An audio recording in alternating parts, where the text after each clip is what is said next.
Bonsoir à tous, ravi de vous retrouver. Il est 18h30, nous sommes lundi et ce soir, comme l'accoutumée, j'ai mon invité. Et ce soir, c'est Ronan Laborde, l'invité. On va parler primeur, on va parler millésime 2020. Et je vous remercie tous une fois de plus d'être nombreux à nous suivre, à nous écouter, à partager toutes ces informations. Et je vous remercie tous de votre fidélité depuis un certain nombre de temps. Ce soir, je voudrais remercier également Laurent Boyer qui nous aide bien entendu à communiquer, Juliette Jourdan qui nous aide bien entendu à organiser toutes ces vidéos depuis un certain nombre de mois également. Et puis donc on va parler primeur. Vous savez que chaque année à cette époque, notamment les Bordelais qui ont lancé cette idée il y a déjà de nombreuses années, organise des dégustations, organise des événements, organise des rendez-vous et des rencontres, à la fois en France, mais aussi à l'international, pour présenter effectivement le millésime 2020. Donc cette année, c'est le président de l'Union des Recrues de Bordeaux. J'espère qu'on va pouvoir techniquement se connecter dans un instant. Si Ronan Laborde, qui doit être effectivement derrière son écran de téléphone, je rappelle qu'il faut utiliser le téléphone pour se mettre sur le compte Instagram. Et s'il me fait une demande, ce que j'espère, pour rentrer dans le live, effectivement, on va pouvoir partager avec lui les caractéristiques de ce millésime 2020, qui est une année, bon, on le sait tous, particulière pour plein de raisons. C'est vrai que l'année a été compliquée pour nous tous. Et on s'était dit, je me souviens que nous étions sautés les vœux en début 2020 en disant oui, c'est le millésime du vin, 2020, 2 fois 20, etc. On nous souhaite tous une très belle année.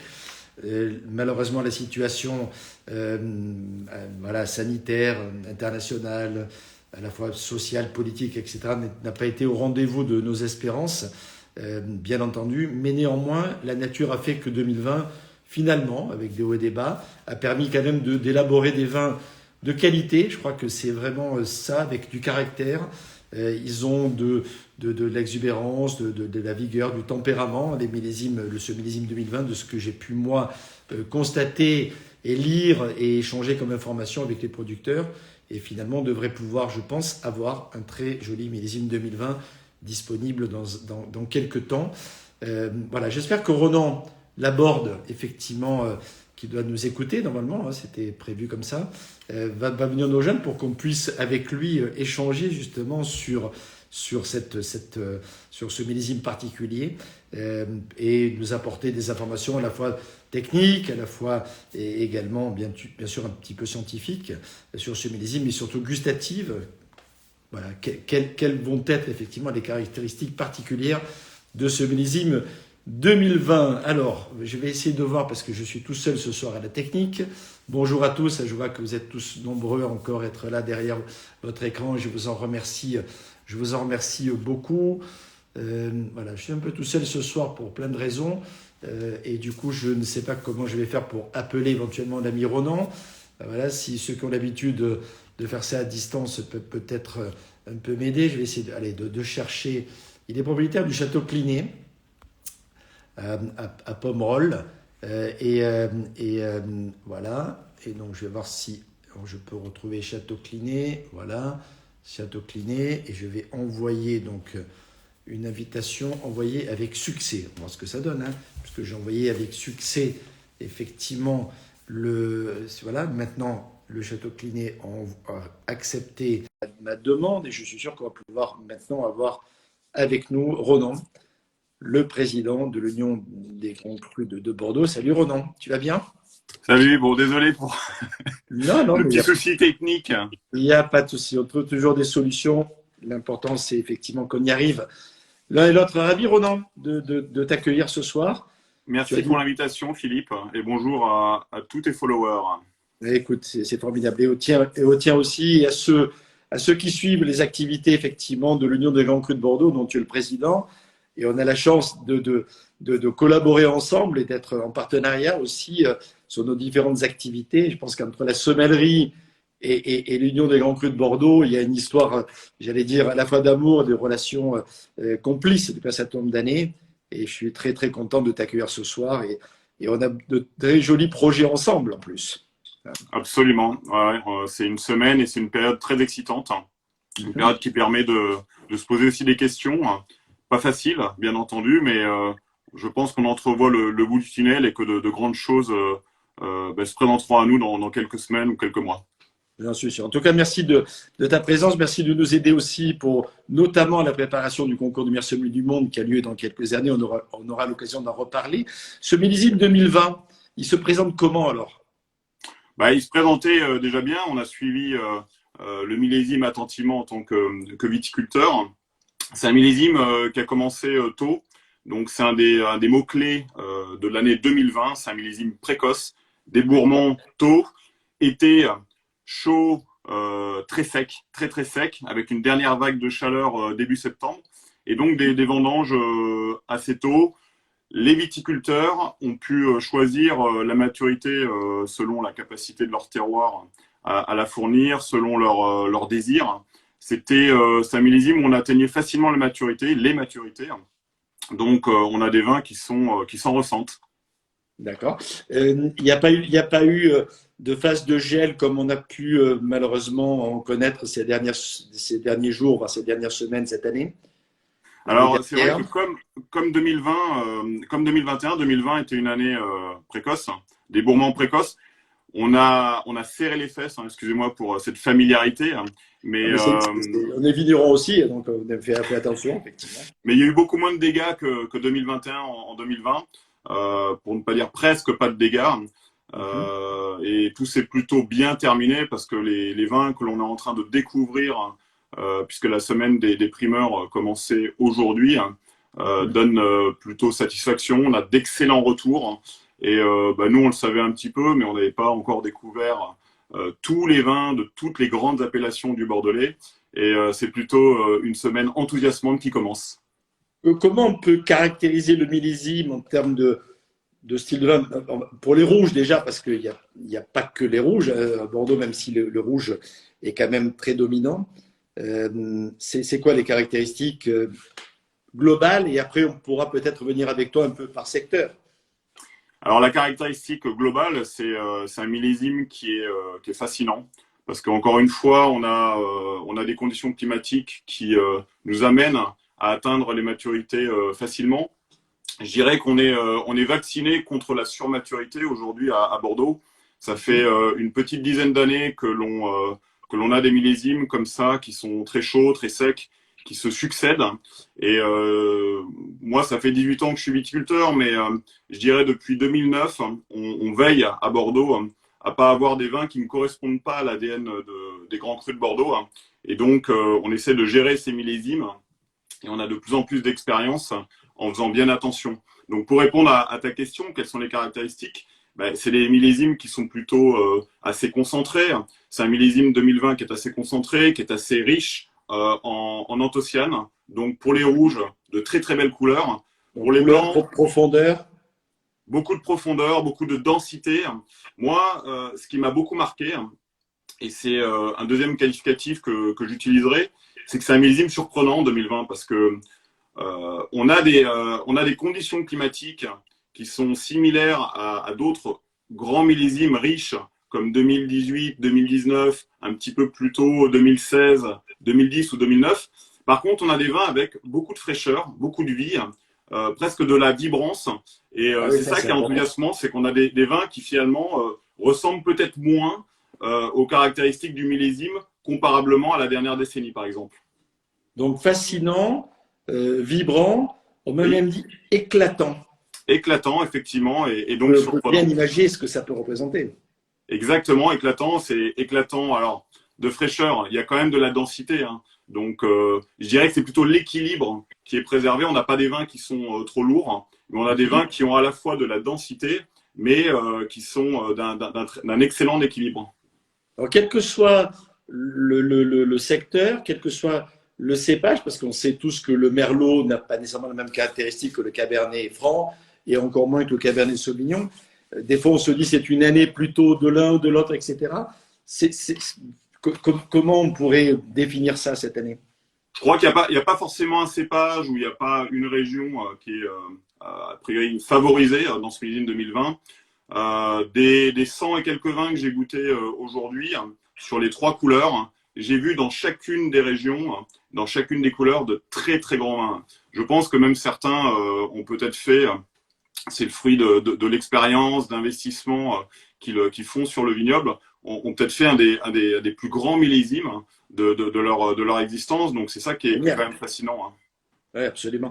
Et les blancs aussi, tu disais donc. Ouais, les blancs, bon alors ça se vendange beaucoup plus tôt, hein. Sur la Mhm. deuxième quinzaine d'août. Oui. Ils n'ont pas eu Ah oui, quand même. l'expérience de la dernière vague de chaleur de début septembre.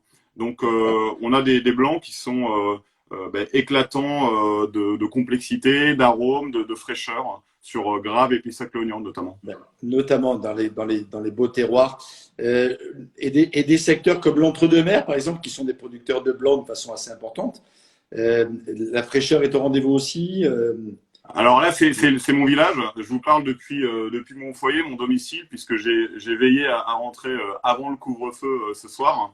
Comme Et il c'est se vrai que doit. l'entre-deux-mers, Bordeaux, donc les villages comme Salbeuf, Saint-Germain-du-Puch, là où on habite, proposent de très très bons Bordeaux rouges, mais aussi donc de l'entre-deux-mers en blanc et des Bordeaux blancs qui ont cet éclat. Donc j'en ai pas goûté beaucoup. Là, il n'y a pas de dégustation collective comme avec l'Union des Grands Crus, hein. Mais j'ai goûté ceux de mes chers voisins qui sont déjà en bouteille d'ailleurs et qui sont très agréables. Absolument. Côté liquoreux, Alors côté liquoreux, bon, bah, c'est un millésime qui est assez riche. Ils ont eu un peu de botrytis. Cependant, le bémol pour eux, alors c'était pas le gel, c'est plutôt les conditions climatiques un peu changeantes et pas favorables au développement serein du botrytis, qui fait ok. on a des volumes très faibles, hein, sur les appellations Sauternes et Barsac, mais ce sont des vins, bon, quand on les produit, c'est qu'il y a du botrytis et que c'est bon. D'accord. Donc des petits volumes néanmoins de production de façon générale. Et globalement, en termes de volume global, et notamment pour les rouges, c'est un millésime assez généreux, classique, un peu en deçà en termes de volume. Je dirais, Philippe, ça dépend à qui tu parles. Je crois en règle générale, c'est un millésime qui est moins généreux que 2019, voire 2018, mais il y a des situations qui sont très hétérogènes parce que on a eu une pression maladie, hein, avec le mildiou au printemps. On a eu un printemps qui était assez pluvieux et qui a été plus ou moins bien géré par les différents producteurs. Donc ceux qui ont des volumes en retrait, notamment par rapport à 2019, c'est ils ont subi un petit peu plus le mildiou en début de saison. Ok. Quelle est l'orientation qui est prise par toi et tes confrères concernant l'encépagement justement dans le Bordelais, avec cette évolution du climat que l'on connaît, que l'on subit et dont on essaie finalement de se servir aussi. On lit ou on entend, ou on discute avec les vignerons justement peut-être une certaine évolution de l'encépagement. C'est quoi la tendance au niveau de l'Union? Mais pour revenir aux propos que l'on échangeait tout à l'heure, hein, la tendance c'est de pas changer notre ADN. Et donc Bordeaux, c'est des vins avec une force tannique, mais également de la fraîcheur et une grande capacité de garde. Donc on a des cépages qui s'y prêtent, qui ont fait leurs preuves. On a aussi vu dans les derniers siècles une sélection, puisqu'on avait beaucoup plus de cépages avant le phylloxéra. Après le phylloxéra, il y a eu une sélection autour des grands cépages que l'on connaît, Merlot, Cabernet Sauvignon, Cabernet Franc notamment, et quelques-uns qui sont annexes. Donc aujourd'hui, je dirais la tendance, c'est de préserver la fraîcheur, mais on pense, en tout cas, je pense, et un certain nombre de mes confrères, que l'on arrivera à cette fin, tout d'abord, en ajustant nos méthodes culturelles, en conservant ces cépages. Et que c'est un problème qui pourrait se présenter à plus long terme, de devoir changer les cépages. Alors, on verra. J'ai une autre théorie sur la fraîcheur et l'équilibre qui est proposé par ce millésime 2020. C'est qu'en complément du travail qui est fait par les viticulteurs, on a quelque part, je pense, dans mon fort intérieur, des terroirs, c'est-à-dire le sol, mais également nos vignes, qui quelque part s'acclimatent un peu mieux à la succession de ces millésimes qui sont chauds et secs. Ça Important. laisse à réfléchir. Oui, oui, ça laisse à réfléchir. Et en matière justement d'approche de culture, d'écosystème, d'agroforesterie, enfin tout ce dont on entend parler et tout ce dont le public aujourd'hui est effectivement est très sensible, hein, notamment les consommateurs. Quelle est l'orientation qui est prise aujourd'hui par Bordeaux et par tes membres, notamment toi de l'Union des Grands Crus? Ben, nous, on vit notre métier de viticulteur à fond, hein. On se lève le matin pour... Là, on a perdu le son. Et donc, on est fondamentalement la nature. Et, et donc, excusez-moi, j'ai un problème technique. Et donc, forcément, on veille à ce qu'il y ait une vie auxiliaire autour des vignes. Non seulement que la terre, la vigne vive, mais qu'autour, il y ait des paysages qui ressemblent pas à des océans de vignes uniquement, hein, qui est un petit peu une vie complémentaire à celle de la vigne. Donc, si c'est de l'agroforesterie, bien sûr, ce sont des haies ou des arbres. Mais également, on a un bon nombre de viticulteurs qui veillent à entretenir des ruches au sein même de leur vignoble pour favoriser la pollinisation. Et puis plus généralement, beaucoup de pratiques manuelles extrêmement respectueuses de l'environnement.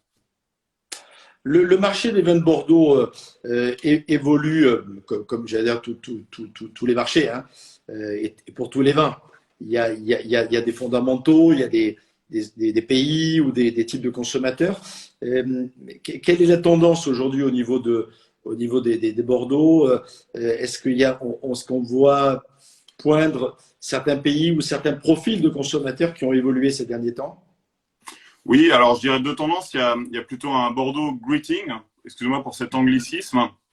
Il y a des parts de marché qui se confortent sur les 2 dernières années. Je crois qu'il y a plusieurs facteurs à ça. C'est que bon, ben, des fois, il y a des hauts et des bas et on est dans une phase, je pense, de reprise. Et je pense que nos vins, après avoir été décriés, les gens aujourd'hui peut-être disent que ça a peut-être été un peu loin et que c'était parfois un peu injuste. Puis il y a un travail collectif des producteurs et également de nos clients, mais aussi des journalistes, pour mieux comprendre en fait les grands crus de Bordeaux dans leur singularité en fait, parce que Bordeaux c'est pas seulement une région, c'est une grande région avec à l'intérieur une succession de terroirs distincts, une succession de personnalités qui amènent à chaque fois beaucoup de singularités. Donc je crois qu'aujourd'hui on arrive à avoir d'une certaine manière une union au sein de Bordeaux, une certaine image, et puis à l'intérieur, beaucoup d'images bien distinctes qui permettent aux gens d'avoir en fait l'embarras du choix. Et puis pour conclure, enfin, tout à l'heure, je suis allé dans la salle de dégustation de l'Union avec 130 vins qui étaient servis. C'était Noël au milieu du printemps parce que les vins sont absolument délicieux. Et je pense que c'est ça la meilleure réponse au Bordeaux bashing. Exactement. Et plutôt, quel est le marché au niveau mondial, hein, qui semble être le plus dynamique pour les Bordeaux aujourd'hui? Alors, les plus dynamiques, ça dépend à quelle échelle on parle. Parce que aujourd'hui, les vins de Bordeaux, en tout cas pour les grands crus, ils sont essentiellement exportés, hein, même si le marché français est un marché important, important à plusieurs niveaux. Important en termes de volume, de valeur, et puis en termes d'image, bien sûr, c'est quand même chez Bien nous. entendu. Et puis, il y a énormément de grands restaurants qui sont les premiers promoteurs aussi de nos vins. En termes d'exportation, la première destination aujourd'hui, hein, et c'est quelque chose qui a émergé finalement récemment, hein, c'est ce qu'on appelle la Grande Chine, hein, c'est-à-dire la Chine continentale, Macao et Hong Kong, où, alors ça dépend des années, mais on est entre une bouteille sur trois, c'est-à-dire 33%, à un peu moins de 40% des grands crus de Bordeaux qui sont exportés là-bas, c'est beaucoup. Et C'est ensuite, beaucoup. on a des marchés plus historiques, comme le Royaume-Uni, qui fait à peu près 15% des volumes et de la valeur à l'exportation, et qui est passé tout juste devant, donc ça c'est les chiffres 2020, les États-Unis. Alors là, on parle de dynamisme ascendant, là c'est un dynamisme descendant pour les États-Unis. Tu sais, vous savez hein, que les États-Unis ont mis en place fin 2019 une surtaxe douanière de Oui, 25%, qui a énorme. fait mal, hein, qui a fait mal au Grand Cru de Bordeaux, puisque les ventes se sont effondrées de 43%. Donc ça, c'est le podium. Et puis après, on a des marchés traditionnels qui se maintiennent, hein, comme la Suisse. Et puis un petit peu plus loin, on a encore le Japon, la Belgique, l'Allemagne, dans un peloton qui finalement est assez stable. Il y a peu de mouvements. Et pour répondre à ta question plus directement, Philippe, en termes de dynamisme, on a des marchés qui progressent encore, mais qui partent de beaucoup plus bas, comme Singapour, la Malaisie, en gros l'Asie du Sud-Est, et à plus grande échelle, même si les pourcentages sont moins importants, la Chine. Et quelque part, je pense, maintenant que la surtaxe est annulée, les États-Unis, qui restent toujours un marché très ouvert, très attaché en fait à la culture de la consommation du vin. Et même s'ils ont une grosse production chez eux, ils importent énormément de vin et ils boivent beaucoup de grands crus de Bordeaux. Absolument. En termes de prix, finalement, parce que c'est important aussi de signaler ça, entre guillemets. Si on parle grand cru de Bordeaux, on se dit que c'est des vins intouchables, que personne n'a les moyens, sauf quelques grandes fortunes de par le monde, etc. Or, le prix moyen, par exemple, de vente en primeur des membres de ton union, par exemple, c'est intéressant de signaler. Hein. Alors, si on parle de prix professionnel, on est en dessous de 40 euros la bouteille pour les 131 membres qui composent l'Union des Grands Crus. Oui. Il faut presque faire x2 pour avoir un prix particulier. Donc, on est sur des 60, 70 euros, je dirais, prix particulier, TTC, donc avec 20% de TVA, pour ce qui concerne notre association. Donc, bien sûr, il y a quelques crus qui tirent vers le haut, notamment les premiers grands crus classés. Mais on a beaucoup de vins qui se situent finalement à des prix extrêmement bon marché, en tout cas bon rapport qualité-prix, en comparaison aux autres régions de grands crus dans le monde. Voilà, c'est aussi intéressant. D'ailleurs, il y a une question d'Éric Rosenberg que je salue, qui dit, et donc la France dans ce marché effectivement qu'on a évoqué tout à l'heure, quel est le pourcentage donc des vins qui sont effectivement consommés, vendus? Vendus et consommés, c'est pas nécessairement le même endroit, parce qu'il y a un certain nombre de vins qui sont vendus en France, mais qui sont parfois consommés aussi à l'étranger, notamment Effectivement. etc. Alors, c'est une très bonne question, Eric. J'avoue que pour l'export, on a des chiffres qui sont assez précis parce que les douanes, on est obligé de faire une déclaration douanière et on a cette acuité grâce aux chiffres des douanes et grâce aux chiffres du Conseil interprofessionnel des vins de Bordeaux. Pour la France, étant donné qu'il y a pas de traçabilité, même avec les capsules CRD, c'est un petit peu plus compliqué. Donc, je m'appuierai sur quelques chiffres dont je dispose, qui sont les chiffres de mes membres. Généralement, je pense que la vérité doit se situer autour de 20%. Donc, c'est quand même 20% des grands crus de Bordeaux au moins vendus en France. C'est un chiffre qui est important. Et cette situation, elle est variable suivant les régions. Il y a des régions qui ont plus de succès en France que d'autres. Il y a des régions qui sont plus exportées que d'autres.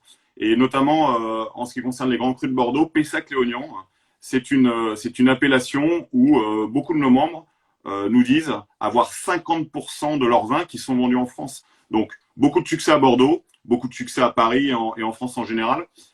Je vous exprime le chiffre que moi j'ai sur Château Clinet, donc qui est un Pomerol, et qui est à peu près conforme à celui de mes confrères Grand Cru à Pomerol. C'est entre 10 et 15% chaque année qui sont vendus en France. Et oui, bien sûr. Alors, je salue Frédéric de Vautour qui nous fait remarquer effectivement qu'il est d'accord avec ça, que les Bordeaux, finalement, sont pas si chers relativement. Enfin, et en tout cas, quand on les compare avec d'autres grands crus d'autres régions, effectivement, ça reste quelque part abordable. Même s'il y a des stars un peu, effectivement, intouchables, les fameuses 10 étiquettes bordelaises qui parfois font de l'ombre en termes voilà, de positionnement, même si c'est respectable et ils ont leur propre marché. Mais c'est vrai qu'il y a de très beaux et très bons rapports qualité-prix à Bordeaux. Alors, l'Union, bien entendu, que tu représentes avantageusement, mais globalement à Bordeaux, il y a plein de vins super intéressants. Là où tu habites, autour de toi, il y a plein de bons vignerons qui vendent des vins à des prix… Absolument. Des prix d'entrée de gamme. Et même dans les grands crus, je pense aujourd'hui, vous trouverez des grands crus. Excusez-moi de citer quelques noms, mais des Cantemerle, des Chaspines, des Peugeot.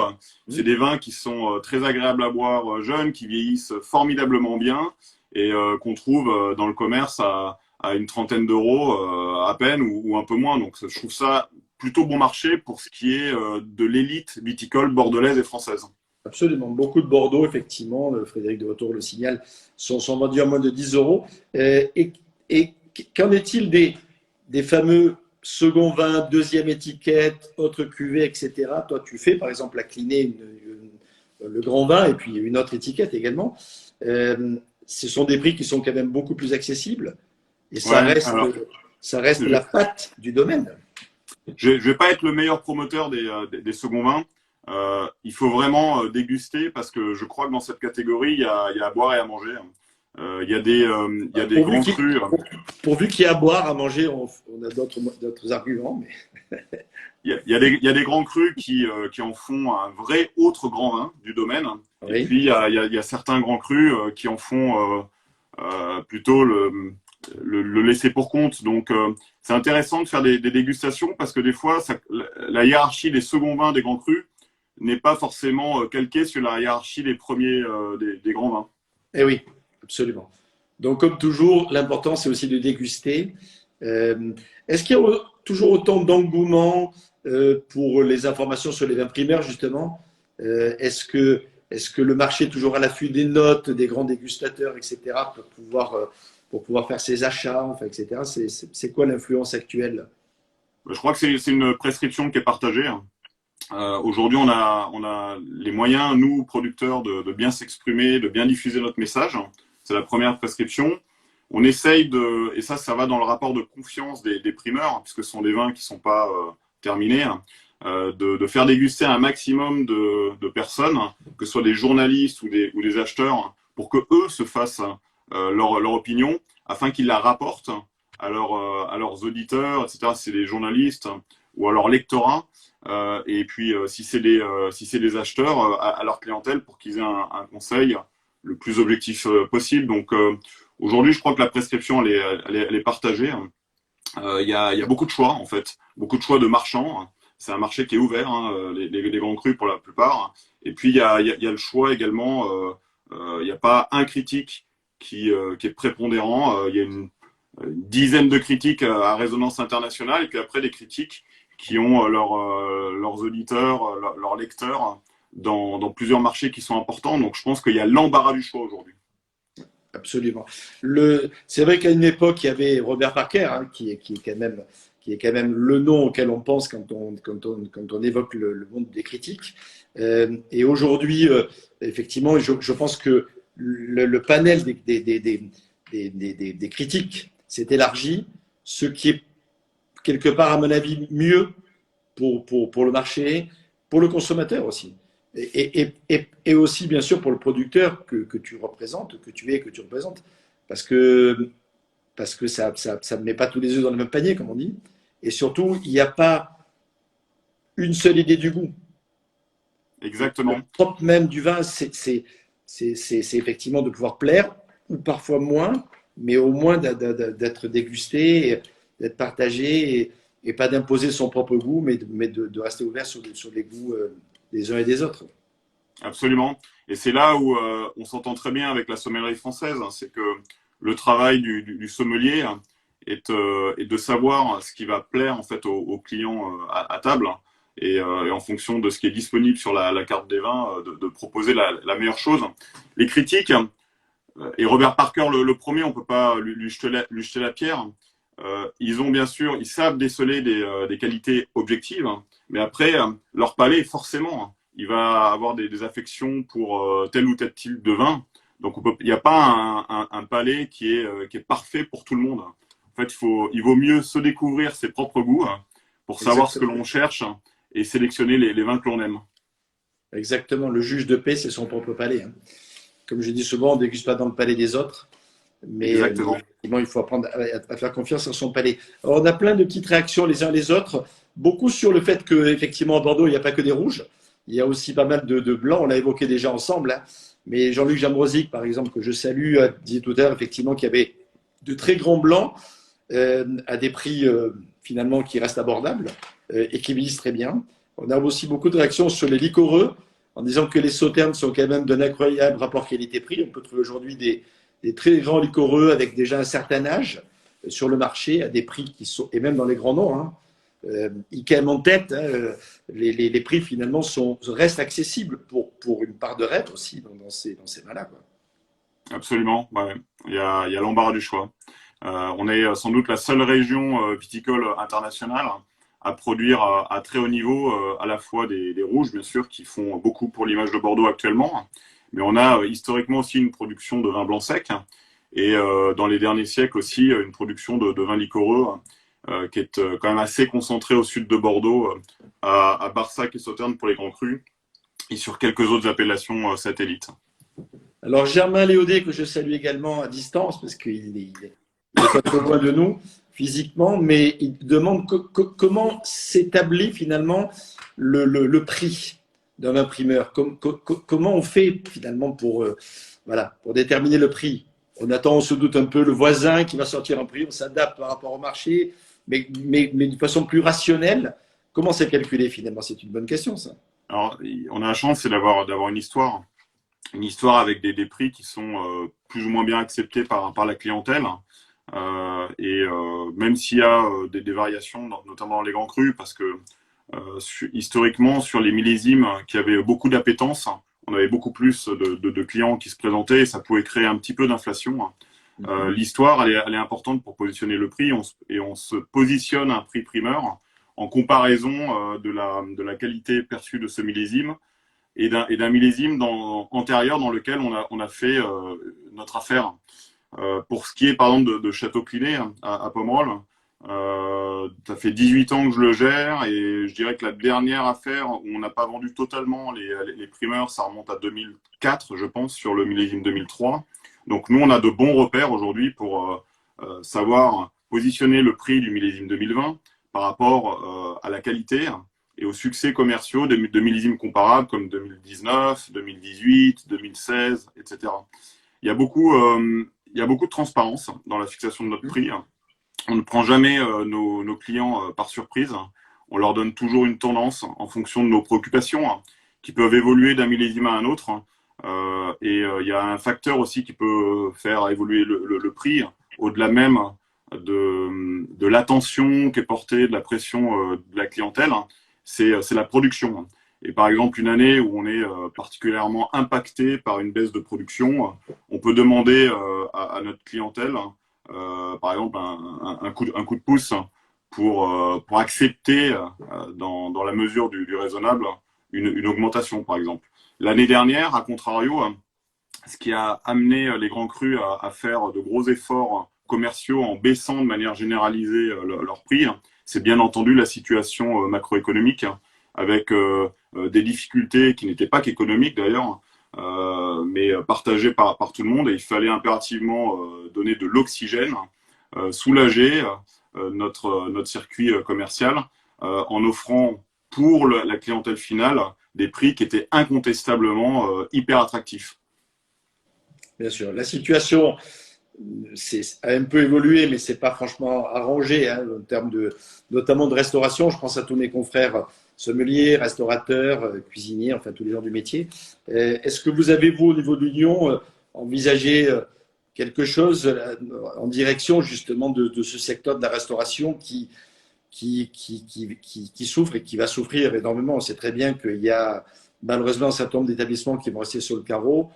Et la situation précaire que nous subissons n'est pas très favorable à avoir le sourire, entre guillemets, économique en tout cas, pour la reprise. Donc. Bien sûr.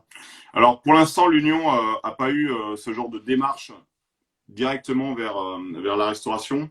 On a eu une démarche l'année dernière pour récolter des fonds pour les hôpitaux, pour que notamment à Bordeaux, il y ait un peu plus de lits de réanimation pour le Covid. Bravo. Par contre, on a participé à titre individuel à Clinet ainsi que d'autres grands crus à des opérations avec des négociations d'ailleurs pour collecter quelques fonds et soutenir un petit peu la restauration. J'avoue que c'est pas quelque chose qu'on n'a pas dans la tête, bien entendu, mais on est dans un entre-deux où on a beaucoup de nos clients, de nos amis qui sont fermés. Et il est évident, absolument incontestable, que lorsque les établissements vont avoir la possibilité de rouvrir, on aura plusieurs opérations pour soutenir la restauration en général. des opérations qui pourraient prendre des diverses formes d'ailleurs. Donc je peux pas tout vous dévoiler parce que tant que ça n'a pas pris forme, justement, je ne voudrais pas m'engager de manière inconsidérée. Mais il est évident qu'aujourd'hui, et je pense que tu l'as vu, Philippe, la démarche, par exemple, d'une association comme l'Union, c'est de s'associer aujourd'hui avec la restauration et avec la sommellerie. Absolument. Donc, merci pour cette démarche-là.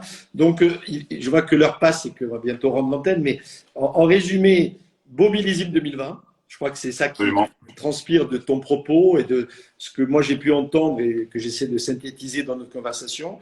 Un millésime séduisant, éclatant, fascinant, qui a de la profondeur de structure, de tanin, de couleur, etc. Donc, une vocation à pouvoir à la fois donner du plaisir dans quelques temps, mais surtout à se garder finalement sur le long terme. Donc ça, c'est plutôt moyen-long terme.